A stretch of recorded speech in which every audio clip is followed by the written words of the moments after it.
semuanya, salam Tunain Channel, aku Tania.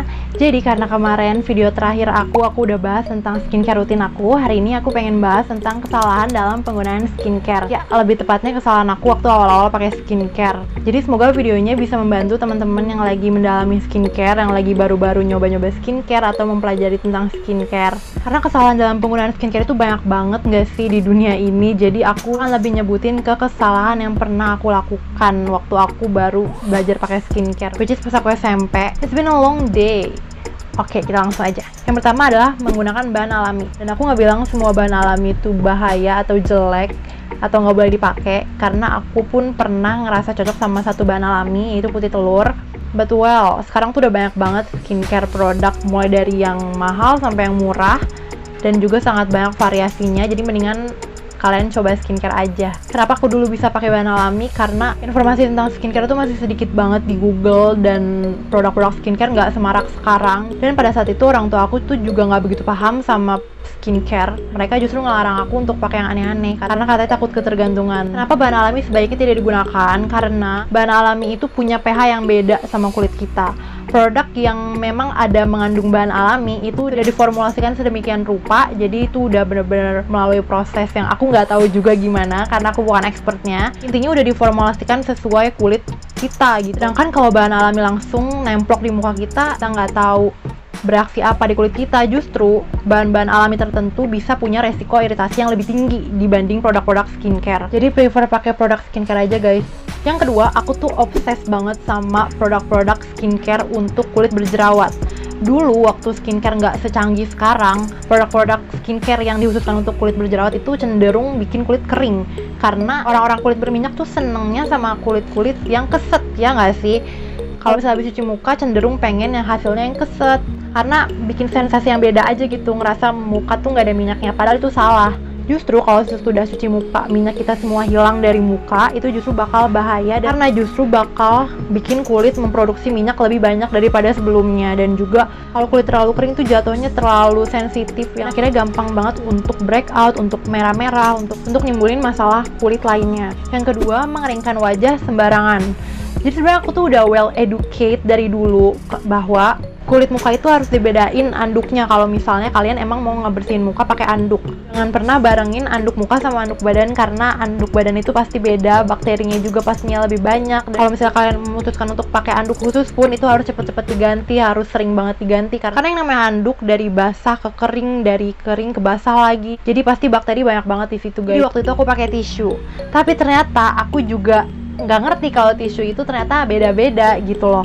Aku pikir semua tisu itu karena sekali pakai jadi udah pasti bersih, padahal enggak. Waktu itu aku pakai tisu yang aku nggak tahu itu merek apa, pokoknya itu katanya harganya murah banget, jadi aku cuma random pakai tisu yang ada di rumah aja, dan abis itu muka aku langsung breakout parah banget.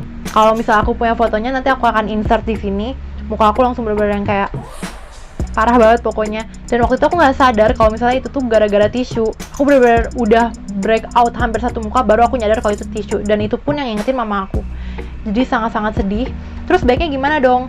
Kalau untuk sekarang, karena aku juga baca dan denger dari banyak beauty guru, yang baik itu biarin aja kulit muka kita tuh kering alami guys. Jadi setelah cuci muka nggak usah dikeringin, biar agak lembab-lembab sedikit. Habis itu langsung pakein toner yang kalian pakai atau skincare yang kalian pakai, dan itu nggak apa-apa banget karena hidrasinya jadi terjaga. Selanjutnya, tidak eksfoliasi. Ini aku juga baru banget nemu, aku baru banget kayak introspeksi, oh iya gue tuh butuh eksfoliasi. Karena sebelumnya aku tuh cuma ngandelin kayak masker, clay mask gitu-gitu, tapi aku nggak berkenalan dengan eksfoliasi dengan asam kayak AHA, BHA, padahal itu ternyata penting banget untuk kulit aku. Kebanyakan orang pun begitu. Rasanya tetap beda kalau kita lagi pakai clay mask sama kita eksfoliasi pakai AHA, BHA. Sekarang kulit aku jauh lebih mendingan ketika udah pakai AHA, BHA 1-2 kali seminggu. Karena dulu aku tuh underestimate banget sama AHA, BHA. Aku setiap pakai tuh kayak langsung breakout. Aku kira itu tuh nggak cocok, tapi ternyata ini juga berkaitan sama poin selanjutnya, yaitu nggak sabaran. Aku kira itu tuh breakout, tapi setelah aku pelajari ternyata itu purging dan itu nggak masalah banget.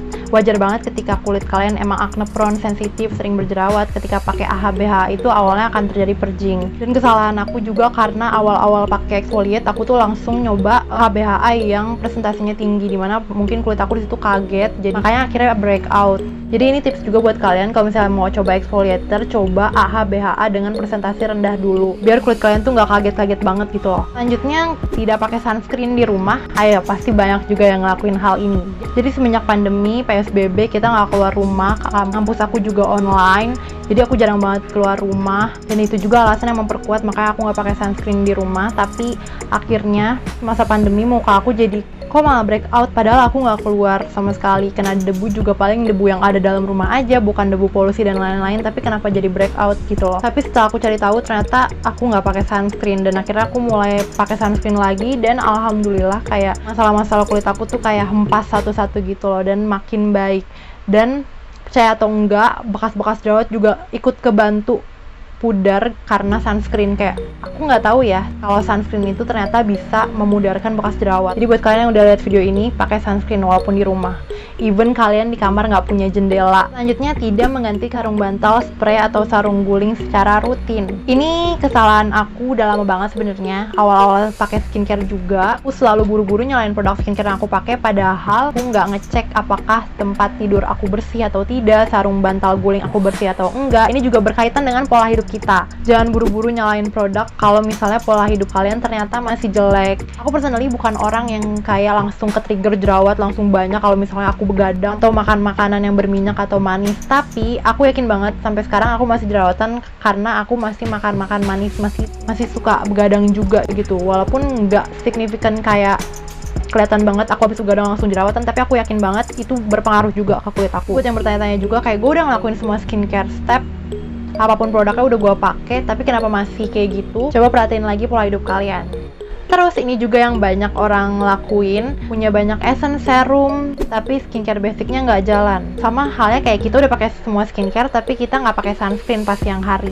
Kayak nggak ada manfaatnya, kayak gitu. Sama halnya dengan ini, kalian punya serum, kalian punya ampul yang bagus, yang mahal, tapi kalau misalnya skincare basic kalian nggak jalan, misalnya cleansing kalian nggak bener dan lain-lain, itu nggak akan bisa menghasilkan hasil yang maksimal.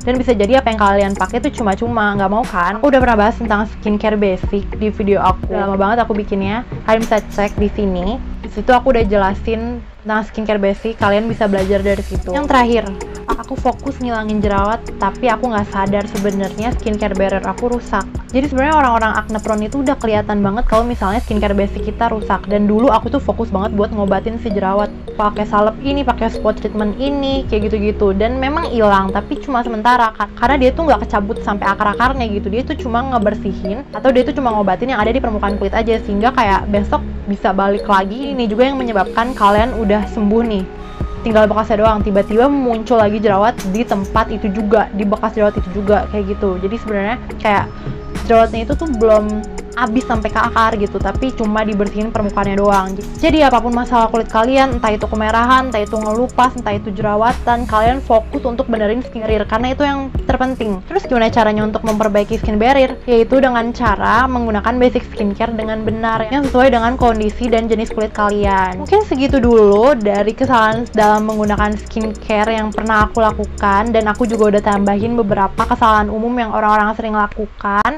Kalau misalnya kalian punya kesalahan skincare lainnya yang pernah kalian lakuin dan kalian tahu itu salah, coba sharing di kolom komen. Jadiin kolom komen itu sebagai ruang diskusi kalian aja, nanti akan aku baca satu-satu. So segini dulu dari aku, jangan lupa like, comment, and subscribe, and see you on my next video.